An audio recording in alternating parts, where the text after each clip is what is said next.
Renungan Pagi bersama Allah di Waktu Fajar oleh Ellen G. White, 25 Oktober 2022. Mari kita berdoa.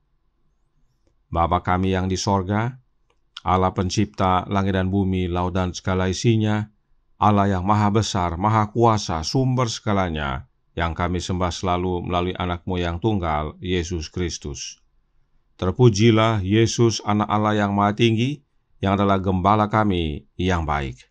Pada pagi hari ini kami bersyukur boleh bangun dan berbakti, dan sebagaimana membaca dan mendengarkan nasihat firman-Mu, kiranya ini menjadi pembaharuan bagi masing-masing kami. Kami memberitakan kepada anak-anak kami kebenaran firman-Mu. Beserta kami sepanjang perbaktian ini, kehendak-Mu yang jadi. Ampun kami akan dosa dan salah, karena kami berdoa hanya dalam nama anak Allah yang tunggal, Yesus Kristus, yang adalah Tuhan dan Juru Selamat kami. Amin. Renungan hari ini akan dibacakan oleh Saudara Nofri Tambalean. Kepada Saudara Nofri, kami persilahkan. Terima kasih. Judul renungan kita pada pagi ini, 25 Oktober 2022, beritahukan kepada anak-anak-Mu.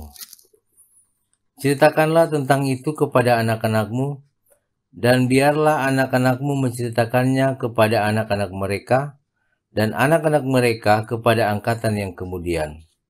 Yoel 1 ayat 3. Sebelum orang tua sendiri berjalan sesuai dengan hukum Allah dengan hati yang tulus, mereka belum bersedia untuk memerintahkan anak-anak mereka untuk berjalan menurut jejak langkah mereka. Satu pembaruan di dalam hal ini diperlukan. Satu pembaruan yang niatnya harus mendalam dan meluas. Mereka harus mengajarkan kepada anak-anak mereka bahwa itu adalah suara Allah yang ditujukan kepada mereka dan harus ditaati dengan seksama. Dengan sabar mereka harus memberikan petunjuk kepada anak-anak mereka dengan manis budi dan tidak mengenal lelah, mengajar mereka bagaimana agar dapat hidup menyenangkan hati Allah. Anak-anak yang dibesarkan dalam rumah tangga seperti ini akan dipersiapkan untuk menghadapi tipu muslihat orang-orang yang tidak percaya. Mereka telah menerima Alkitab sebagai dasar iman mereka, dan mereka mempunyai dasar yang tidak akan dapat dihanyutkan oleh arus kekafiran yang sedang melanda.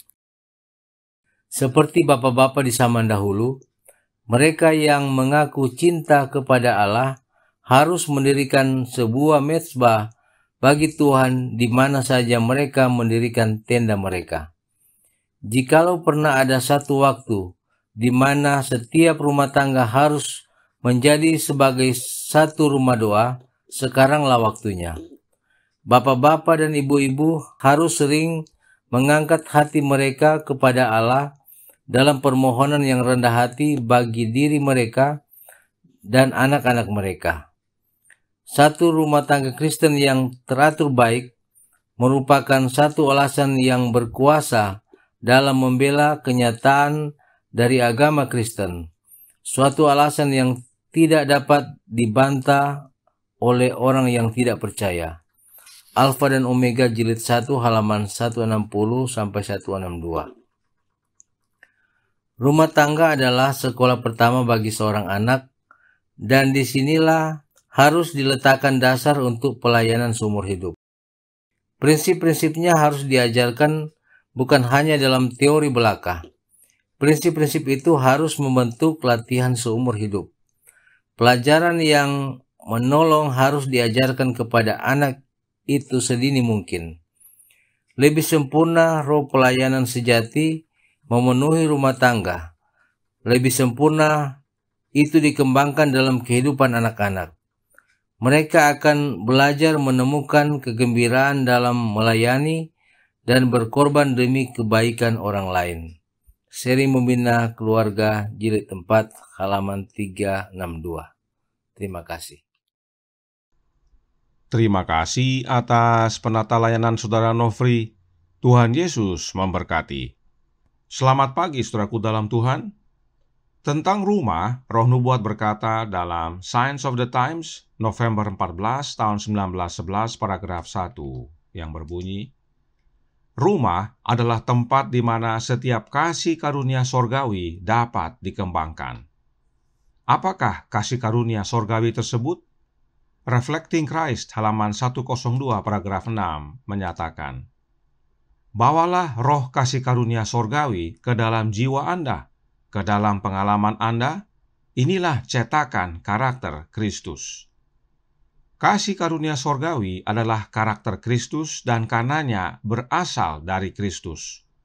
Roh Nubuat berkata dalam suratnya nomor 8 tahun 1895 halaman 47 yang berbunyi, kita semua membutuhkan dan harus memiliki agama yang murni, tidak dipinjam dari orang yang lain, tetapi dari Kristus, sumber dari semua kasih karunia sorgawi. Sekarang, pertanyaannya adalah, bagaimana caranya memiliki kasih karunia sorgawi yang berasal dari Kristus ini? Melalui rohnya tentunya. Roh Nubuat berkata dalam suratnya nomor 89a, tahun 1897, paragraf 9. Tuhan sedang mengembangkan rohnya sendiri di dalam Anda, dan kasih karunia sorgawinya akan meningkatkan kapasitas Anda untuk bekerja dengan Yesus. Ada hubungannya antara rohnya Tuhan, yaitu Tuhan Yesus, dengan kasih karunia sorgawi yang berasal dari Yesus. Sebab memang Yesuslah sumber kasih karunia sorgawi yang dapat dikembangkan dalam hidup kita bila mana kita menerima kehadiran Roh Kristus. Sehingga kapasitas kita untuk bekerja bagi Yesus akan meningkat. Dan bila kita memiliki kasih karunia sorgawi, maka itulah cetakan karakter Kristus dalam hidup kita. Mengapa hal ini penting sekali kita pahami? Karena renungan hari ini berkata dalam Bersama Allah di Waktu Fajar halaman 322 paragraf 1. Sebelum orang tua sendiri berjalan sesuai dengan hukum Allah dengan hati yang tulus, mereka belum bersedia untuk memerintahkan anak-anak mereka untuk berjalan menurut jejak langkah mereka. Hukum Allah adalah salinan karakternya, dan untuk memiliki karakter Allah, Kristus telah menghidupkan karakter yang sempurna sebagai manusia, lalu memberikannya kepada kita. Nah, jika kita, orang tua, belum menghidupkan hukum Allah, yaitu belum memiliki karakter Allah, maka kita belum bersedia untuk memerintahkan anak-anak kita agar berjalan menurut teladan kita. Orang tua harus terlebih dahulu memiliki karakter Allah, baru kemudian memerintahkan kepada anak-anaknya agar menuruti teladan hidup orang tua. Bagaimana caranya orang tua untuk memiliki karakter Allah? Dengan menerima kasih karunia sorgawi yang dari Yesus. Sebab itulah rohnya yang kudus yang menyempurnakan karakter kita. Inilah hubungannya. Inilah pentingnya kita memahami tentang kasih karunia sorgawi serta peranannya dalam menghidupkan hukum Allah dalam kehidupan kita. Kita dapat menghidupkan hukum Allah dengan sempurna hanya oleh kehadiran Kristus dalam hati kita. Tetapi, Signs of the Times November 14 tahun 1911 paragraf 10 berkata, di antara kita ada banyak orang tua yang mengaku percaya kebenaran pekabaran malaikat ketiga, tidak memiliki kasih karunia Kristus di dalam hati mereka. Di rumah mereka berbicara dengan tergesa-gesa dan kasar, memberi jalan kepada sifat-sifat jahat. Mereka tidak membawa prinsip kebenaran ke dalam kehidupan, dan anak-anak menerima cetakan karakter yang salah. Ketika penghakiman akan ditetapkan, dan orang tua ini berdiri di hadapan pengadilan Allah, jawaban apa yang akan mereka berikan yang membiarkan kehidupan anak-anak mereka menjadi rusak? Karenanya renungan hari ini adalah panggilan bagi kita orang tua, agar memiliki kasih karunia sorgawi, yaitu Roh Kristus dalam hati, sehingga kehidupan Kristus menjadi bagian kita, dan kita menjadi teladan bagi anak-anak kita. Dan untuk menyatakan kebenaran ini, penting bagi setiap keluarga untuk mempunyai jam-jam perbaktian. Science of the Times, Desember 17, tahun 1885, paragraf 7, berkata, waktu-waktu perbaktian ini memberikan pengaruh yang memurnikan dan mengangkat kepada semua yang berpartisipasi di dalamnya. Pikiran benar dan keinginan baru dan lebih baik akan dibangunkan di hati orang yang paling ceroboh. Jam doa membawa kedamaian dan kelegaan bersyukur kepada roh yang lelah, karena suasana rumah orang Kristen adalah kedamaian dan ketenangan. Inilah yang renungan hari ini ingatkan kepada kita dalam Bersama Allah di Waktu Fajar, halaman 322 paragraf 3. Seperti bapa-bapa di zaman dahulu, mereka yang mengaku cinta kepada Allah harus mendirikan sebuah mezbah bagi Tuhan di mana saja mereka mendirikan tenda mereka. Dan di dalam perbaktianlah kita dapat mengajarkan tentang hukum Allah, menceritakan kebenaran firman Allah kepada anak-anak kita, sebab rumah tangga adalah sekolah pertama bagi anak-anak kita. Dalam rumah tanggalah diletakkan dasar untuk pelayanan seumur hidup. Dan untuk itu orang tua sudah terlebih dahulu menghidupkannya. Oleh sebab itu, To Be Like Jesus halaman 326 paragraf 4 menyatakan, di setiap keluarga harus ada waktu yang tetap untuk kebaktian pagi dan sore. Serta Radiant Religion halaman 180 paragraf 2 berkata, ayah dan ibu betapapun mendesaknya urusan Anda, jangan lalai mengumpulkan keluarga Anda di sekitar altar Allah. Kiranya ini menjadi pembaharuan bagi kita semua, masing-masing dalam keluarga, agar kita menjadikan Kristus yang terutama. Kasih karunia-Nya tinggal dalam hati kita, kehidupan kita diubahkan menjadi selaras dengan kehidupan Kristus, dan itulah teladan bagi anak-anak kita. Tuhan memberkati, saya bawa dalam nama Yesus. Amin. Mari kita berdoa.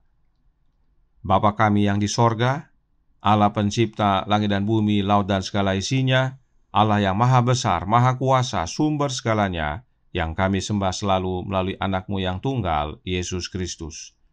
Terima kasih atas nasihat penting bagi kami orang tua pada pagi hari ini, agar kami terlebih dahulu berjalan sesuai dengan hukum Allah yang ditulis dalam hati kami, oleh kehadiran kasih karunia sorgawi, yaitu Roh Kristus. Sebab hanya Kristus yang telah menghidupkan kehidupan yang sempurna dalam penurutan hukum Allah. Dan Dia memberikan karakternya bagi kami oleh kehadiran Roh-Nya. Baru kemudian kami dapat memberikan teladan, dapat memerintahkan anak-anak kami untuk menuruti akan hukum-Mu. Karenanya tolong kami ya Bapa, curahkan roh anak-Mu dalam hati ini, tinggallah dalam kami ya Yesus, dan ubahkan kami, agar kami menjadi orang tua yang dapat memberikan teladan yang benar, cetakan yang benar bagi anak-anak kami, sehingga pada akhirnya keluarga-keluarga umat-umat Tuhan hidup selaras dengan hukum-Mu, dan bila mana Engkau datang kedua kali, kami semua boleh diselamatkan. Dan teristimewa, kami semua memiliki waktu-waktu khusus untuk berbakti bersama keluarga di pagi hari dan di sore hari. Beserta kami sepanjang hari ini kehendak-Mu yang jadi, ampun kami akan dosa dan salah, karena kami berdoa hanya dalam nama Anak Allah yang tunggal, Yesus Kristus, yang adalah Tuhan dan Juru Selamat kami. Amin.